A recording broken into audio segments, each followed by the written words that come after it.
Eu quero saudar as amadas irmãs com a paz de nosso Senhor e Salvador Jesus Cristo. Graças a Deus, estamos iniciando aqui mais um trimestre da nossa Escola Bíblica Dominical. Estamos iniciando o ano de 2021 e nesse primeiro trimestre estudaremos o tema O Verdadeiro Pentecostalismo, a atualidade da doutrina bíblica sobre a atuação do Espírito Santo. Ou seja, nós estudaremos a respeito, minhas irmãs, da doutrina da atuação do Espírito Santo. Veremos como ele age, como ele atua e como a sua atuação se deu ao longo da história da humanidade. E como hoje a sua atuação continua sendo a mesma desde os dias dos apóstolos. A lição de número 1 tem como tema a pessoa do Espírito Santo. E é muito oportuno nós estudarmos sobre o verdadeiro pentecostalismo. Isto porque é bom lembrar que existem também os falsos pentecostalismos. E hoje o que mais vemos é a proliferação da falsidade, onde infelizmente isto é uma das características dos nossos dias. Mas antes de mais nada, é bom que definamos o que é pentecostalismo. O que vem a ser pentecostalismo? Então, pentecostalismo é um segmento dos protestantes que acredita que o Espírito Santo está atuando hoje, ainda hoje, assim como ele atuou ou atuava nos dias dos apóstolos. Aqui nós temos uma divisão que precisamos elucidar. Muitas igrejas pertencem às igrejas ditas pentecostais. Se dizem pentecostais, porém não sabem o que é o pentecostalismo. Pentecostes, como nós bem sabemos, é uma das 3 grandes festas judaicas. E é também conhecida como Festa das Semanas. A palavra Pentecostes, minhas irmãs, ela é de origem grega e significa 50. Isto porque ela era comemorada 50 dias depois da Páscoa. Nesta festa era celebrado o início da colheita, onde o povo agradecia ao Senhor pelo início da colheita e também pelo cumprimento da aliança que Deus havia feito com Israel, de que ali seria uma terra que manaria leite e mel. Glórias a Deus. Isto se encontra, esta explicação sobre a festa de Pentecostes está lá em Levíticos capítulo 23, dos versículos 15 ao 25. O dia de Pentecostes, para nós, ele simboliza também o início da história da igreja. Este novo povo de Deus que é formado e edificado por Jesus. Neste dia também é bom lembrar que o Espírito Santo ele foi derramado sobre aqueles quase 120 discípulos que se encontravam ali orando no cenáculo. E eles pregam o Evangelho, e com isso, logo após eles pregam o Evangelho, e com isso 3.000 almas se convertem a Jesus. Então nós temos aqui os primeiros frutos da obra redentora do Senhor Jesus Cristo. E ao mesmo tempo nós temos a formação do povo de Deus, que é a igreja. Louvado seja o nome do Senhor.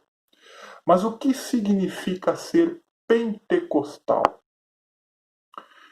Pentecostal significa crer que da mesma maneira que o Espírito Santo atuou naqueles dias, derramando o seu poder sobre a igreja, ele continua desfrutando nos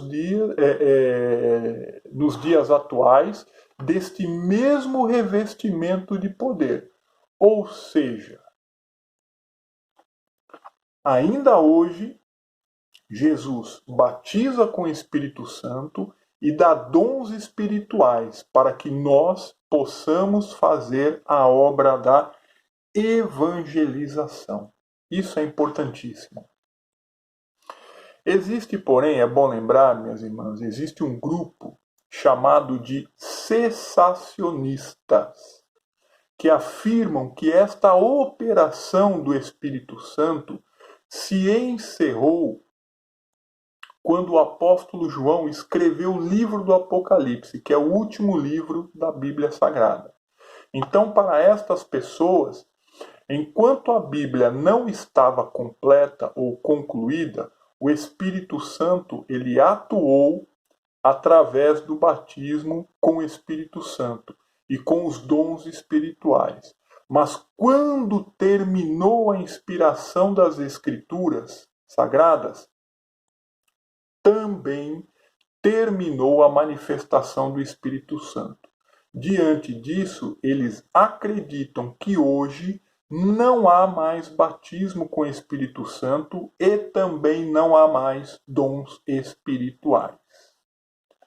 Nesse trimestre, nós estudaremos qual é o verdadeiro pentecostalismo, isto é, quais são as doutrinas pentecostais, o que a Bíblia fala a respeito da atuação do Espírito Santo.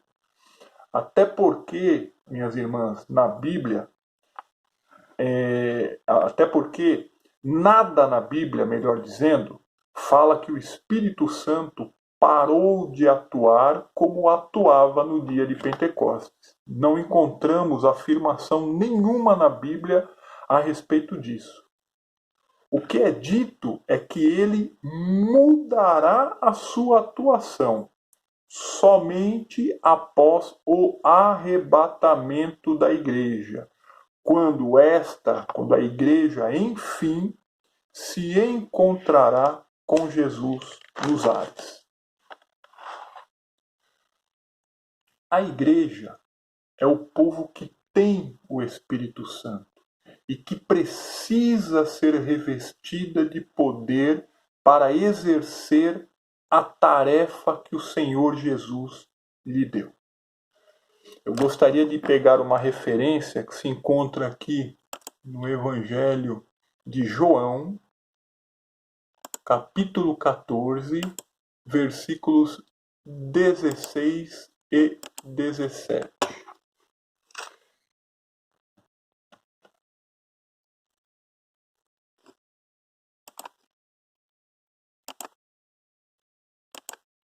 João,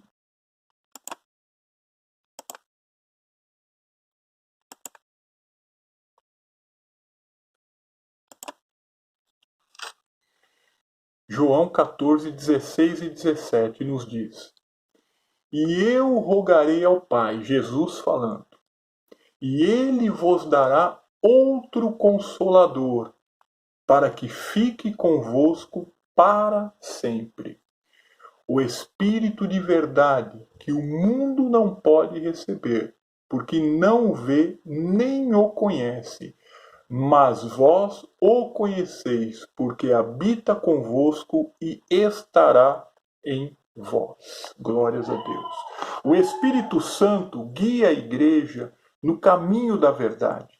Ou seja, o verdadeiro pentecostalismo, minhas irmãs, crê que a atuação do Espírito Santo se dá de acordo com a palavra de Deus. Isto é também o que João nos afirma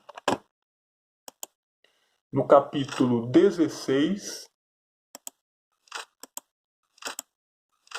versículo 13. João 16, 13, que diz: Mas quando vier aquele, o Espírito de verdade, ele vos guiará em toda a verdade, porque não falará de si mesmo, mas dirá tudo o que tiver ouvido e vos anunciará o que há de vir. Glórias a Deus. Então, o verdadeiro pentecostalismo ele é baseado nas Escrituras. E a atuação do Espírito Santo está sempre de acordo com as Escrituras. Nesse trimestre, nós estudaremos a revista dividida em 4 blocos, sendo que o primeiro bloco ele é formado pelas lições 1 e 2, que nos falará sobre a identidade e a atuação do Espírito Santo. Veremos quem é o Espírito Santo e como ele atuou e continua atuando no plano de Deus para a salvação do homem. No bloco 2, minhas irmãs, nós veremos a respeito das manifestações do Espírito Santo. E isso será visto através das lições 3 e 4. Estudaremos sobre o batismo no Espírito Santo e também sobre os dons espirituais. No bloco 3, que é formado pelas lições de número 5 até a lição de número 10, nós veremos sobre a atuação do Espírito Santo na vida cristã. Ou seja, como é que ele atua na vida do cristão? Onde estudaremos, por exemplo, sobre o fruto do Espírito Santo, sobre a santificação.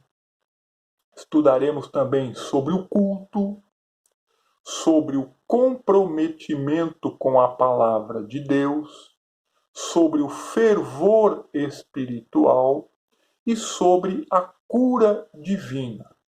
São vários aspectos da vida cristã onde a atuação do Espírito Santo é fundamental. E o quarto e último bloco a ser estudado nesta revista será sobre o Espírito Santo e a missão da igreja, ou seja, como o Espírito Santo atua para auxiliar a igreja a cumprir as suas principais tarefas. Nós veremos o Espírito Santo, por exemplo, atuando na obra de evangelização, no discipulado, e também veremos ou aprenderemos a respeito do Espírito Santo atuando na esperança que temos na volta ou da volta do Senhor Jesus. Glórias a Deus. Como falamos há pouco, nós falaremos nesta lição sobre a pessoa do Espírito Santo. Então, minhas irmãs, como nós já sabemos, o Espírito Santo ele é uma pessoa divina, sendo a terceira pessoa da Santíssima Trindade. A palavra pessoa aqui, diga-se de passagem, demonstra que ele é alguém que possui sentimento, vontade e pensamento. Pois essas 3 características são características que definem uma pessoa. Então, o Espírito Santo, ele sente, ele tem sentimento, ele tem vontade e ele pensa. Quando nós lemos Romanos capítulo 8, versículo 27, nós notamos ali, vemos, fica claro para nós, que ele é alguém que pensa. Vamos ler aqui Romanos capítulo 8,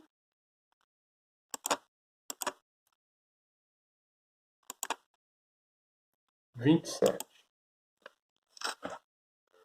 Diz assim: e aquele que examina os corações sabe qual é a intenção do Espírito, e é ele que, segundo Deus, intercede pelos santos. Então fica bem claro aqui que o Espírito Santo, ele pensa. Nós vemos também em Isaías 63:10, por exemplo, que ele é alguém que tem sentimento.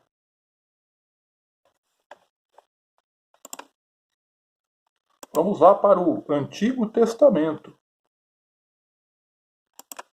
Isaías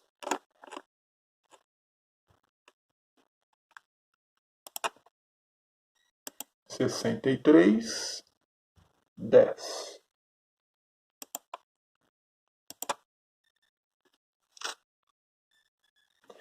Olha o que diz. Mas eles foram rebeldes e contristaram o seu Espírito Santo. Por isso se lhes tornou em inimigo e ele mesmo pelejou contra eles. Aqui falando a respeito da nação de Israel quando estava distanciada dos caminhos do Senhor. Mas olha o que diz a respeito do Espírito Santo. As atitudes ali do povo contristaram, entristeceram o Espírito Santo. Ou seja, demonstrando que o Espírito Santo é alguém que se entristece. Ele tem sentimento. E em João, capítulo 16:8, nós vemos que ele é alguém que tem vontade. Por quê? Porque ele convencerá o mundo do pecado. João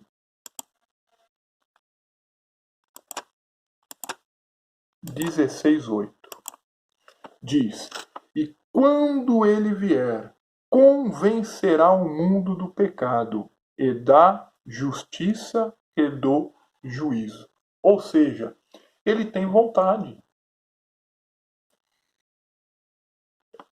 Qual é a vontade dele? De convencer as pessoas a fazer, né, o que ele deseja, que é fazer com que eles entendam, com que o mundo entenda que vive no pecado e passe a viver então de acordo com a vontade dele, que é a vontade de Deus.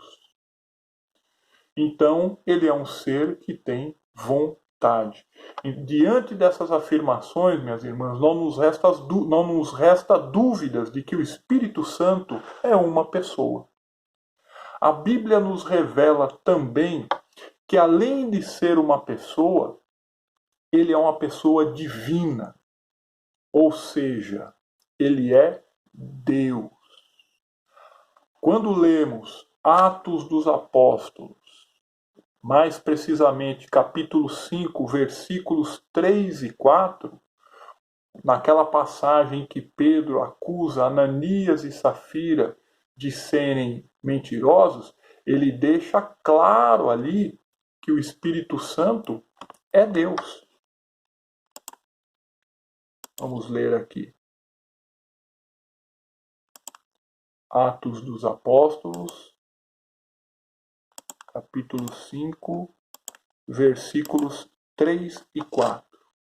Diz assim: Disse então Pedro: Ananias, por que encheu Satanás o teu coração para que mentisses ao Espírito Santo e retivesses parte do preço da herdade? Guardando-a não ficaria para ti? E vendida não estava em teu poder? Porque formaste este desígnio em teu coração. Não mentiste aos homens, mas a Deus. Então veja aqui, Pedro deixando claro que o Espírito Santo é Deus. Além da Bíblia dizer que o Espírito Santo é Deus, nós vemos também nele características divinas. Quando nós lemos ali, por exemplo, 1 Coríntios, capítulo 2, nós entendemos ali que o Espírito Santo é onisciente.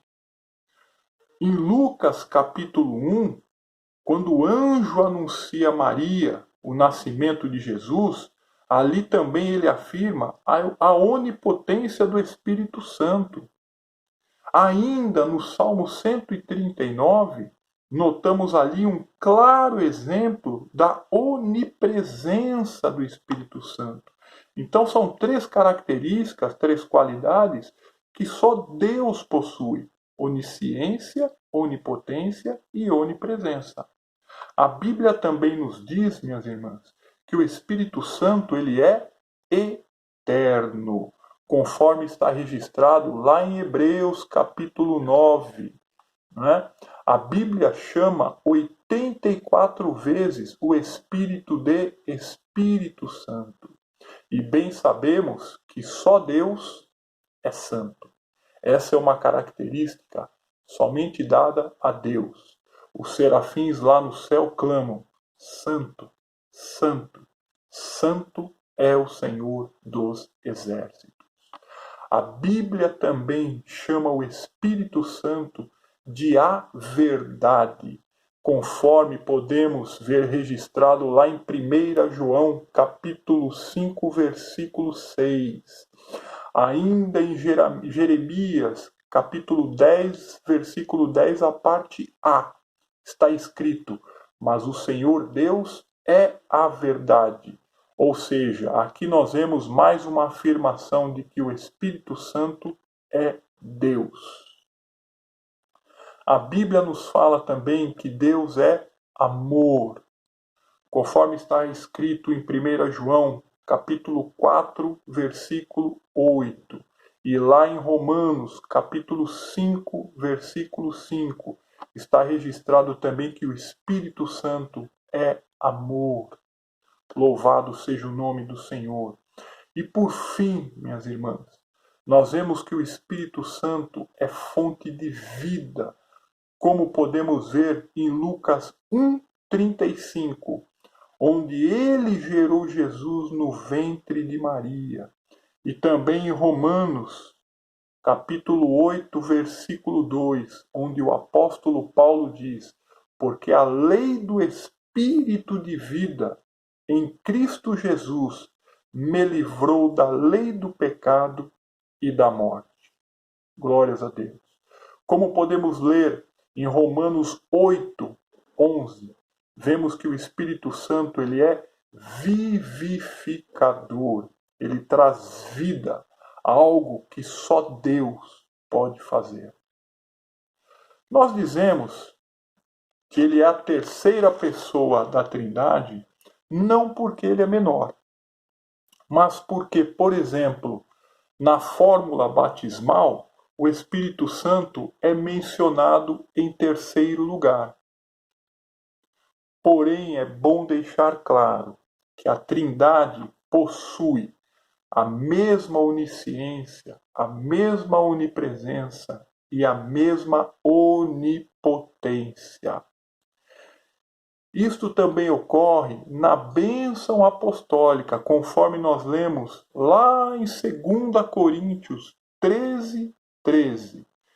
Também o Espírito Santo é mencionado em terceiro lugar. Por isso que ele é tido como a terceira pessoa da Trindade. Porém, é bom frisar que são três pessoas iguais, exatamente iguais em tudo. Diante disso, nós entendemos que o Espírito Santo é Deus e é uma pessoa. Por ser Deus, é Senhor. E também, por ser Deus, ele é vivificador, ou seja, ele tem poder de trazer vida. Esta é a crença que nós temos na pessoa do Espírito Santo. O Espírito Santo é uma pessoa divina e por isso atua em cada crente e também na igreja. Agora, como ele atuará, nós estudaremos durante todo esse trimestre. E assim, minhas irmãs, nós concluímos esta primeira lição do nosso trimestre. Que Deus nos abençoe, em nome de nosso Senhor e Salvador Jesus Cristo. Amém.